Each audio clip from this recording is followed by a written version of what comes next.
Hello, how are you today? Today I just feel like talking about chapter 9 of Fathers of Nations. Now there are people who are asking me to give the captions. Now when you are watching any YouTube, there is a part for CC. So you can actually just press that part, and when I'm talking, then that part will be showing you exactly what I'm saying. Now that I'm not a native speaker of English, sometimes you may find it is misspelling what I'm saying or showing you a different word from what I mean. I may be sorry for that, and forgive me, it's not my intention. Now, today I just covered chapter 9 with students, and I feel like the approach I used was quite important. I don't know why I didn't record in class, but I can't regret. I can actually remember what I did. We read with students as a class, all of them. Then after that, I just asked them, what don't you like about this chapter? So some girls told me, I don't like the way Rahma loses her eye. And another one told me, I don't like the way Tahir slaps Rahma. And there was another who told me, I don't like the despair that Tahir shows at the end of the chapter. Now we had to go back because I told them I like your discussions, and when you look at what you don't like, I want you to now go back and explore why, for example, did Tahir slap Rahma?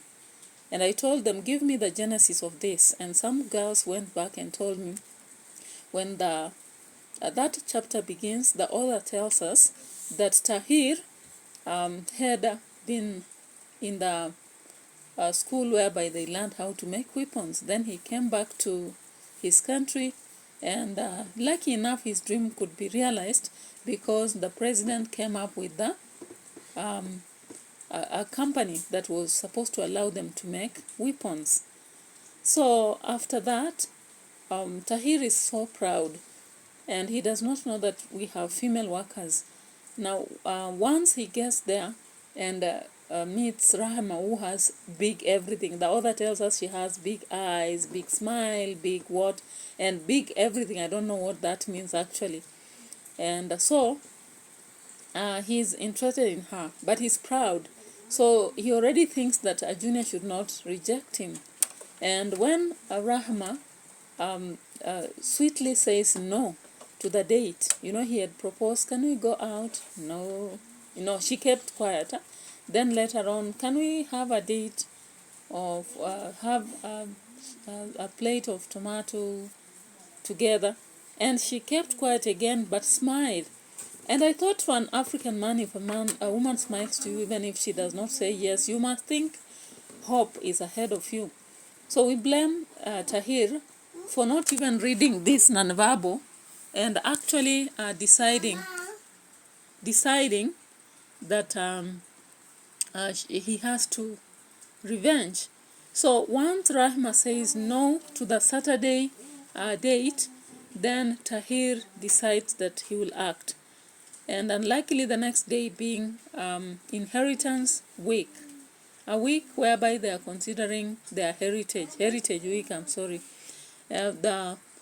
Tahir decides to slap her because he finds that she's unveiling in public. But actually we know that that was not his intention. His intention was just to slap as a revenge, to show her that as a junior he was not supposed to reject her. So that is the poor decision, and the consequences are that Rahma doesn't take it lying down. She slaps back, and when she lets her hand go off, there is an envelope opener that slits Tahir's eye, and so he loses his eye actually. He loses his eye, and with time, the replacement of the eye through surgery gives him an artificial one, and he does not like it at all. And he ends up in despair. He even relocates to Benghazi until he meets Tad. The other poor choice that we see here, a student told me, I think we can blame Rahima. As far as she was right not to have accepted Tahir for the first time, because that is the actual expectation or conventions of the Africans. It was wrong for her to have lost the emotional intelligence, and then she just had to react back by letting her hand, and then we have an envelope opener that slices into Tahir's eye. The consequence is that there is a Arabic law, and that verdict decides eye for an eye, tooth for a tooth, and Rahima on a morning has to lose her eye in an operation. So we are not told much about her, but that is actually the poor choice that makes her face that consequence. Now, we also realize that this is a chapter that tells us that when we decide to revenge, then we do not have any happiness. And a student told me, of course, we see that, just as I've discussed in the previous one, Tahir does not get any happiness from his revenge, because we are told he goes to court, and when he goes to court, he makes sure that Rahima loses an eye, but he does not get any happiness. He's in despair, he hates himself, he does not even want to be close to the friends, he relegates to Benghazi, and his life is full of despair. He's even swearing that he will he will never give up on the culture, but he'll continue fighting until he loses even the other eye. That is out of desperation and possibly trauma, and a situation whereby now somebody cannot go back because of the challenge. Now, we also see that there is a great problem within this chapter, because, Tahir's life has been also messed because of his expectations. So the author is generally telling us that we should not have over expectations about life. When he's after taking the course, he is so excited about his president, and he loves the president. He even worships his president and believes he's the best. And when people talk ill about this president, now that time he was getting what he wanted, he does not see that the president has any negative. Until that time, when the president has closed down the company for making weapons, and he has decided to compensate those who had encountered the bomb blast, and their people have died.